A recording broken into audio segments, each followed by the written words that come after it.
3, 2, 1. Boom. Hello, Jack. What's up? Nice to meet you, man. Nice to meet you finally. Yeah, keep this sucker like a fist from your face is always good. First of all, dude, you started a company. When you started Twitter, when you guys first started, did you have any idea? There's no way you could have had any idea what it would be now. No. But one of the things I always try to emphasize with people when they're people like, oh, Twitter's crazy. I'm like, how could it not be crazy? There's never been anything like it before. Like, imagine trying to predict the kind of the president of the United States uses Twitter to threaten other countries. Yeah. I mean, who the fuck saw that coming? Nobody saw that coming. What did you think it was going to be when you first did it? Well, you know, we were building this thing for ourselves, and that's how everything starts. We wanted to use it. We wanted to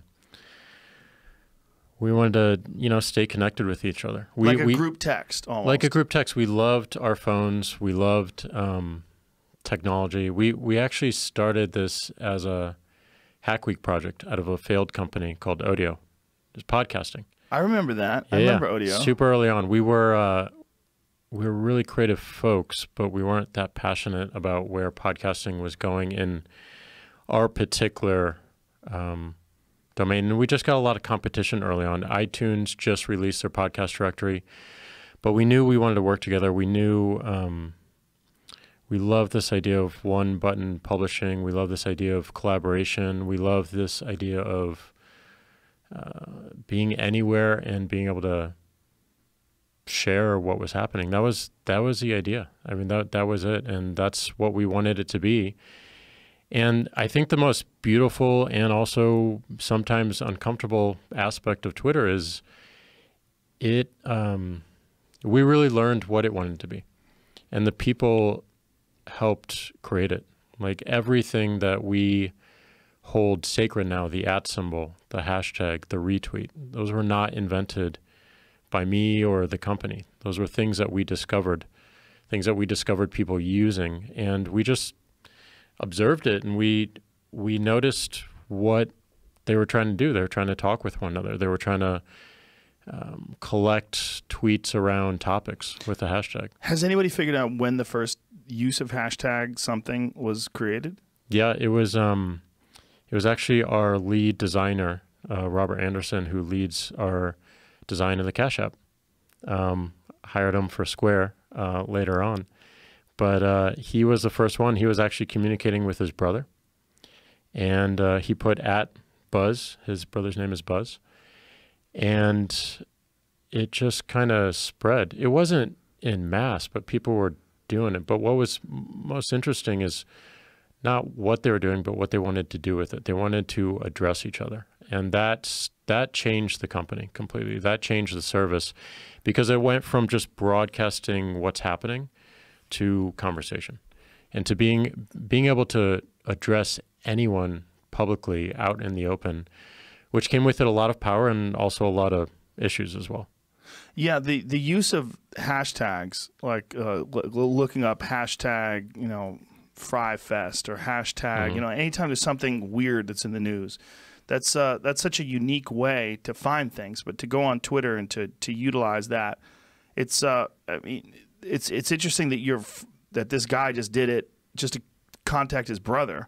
Well, that was the @ symbol. The hashtag was this guy Chris Messina, and he was trying to tag around topics that he was tweeting about.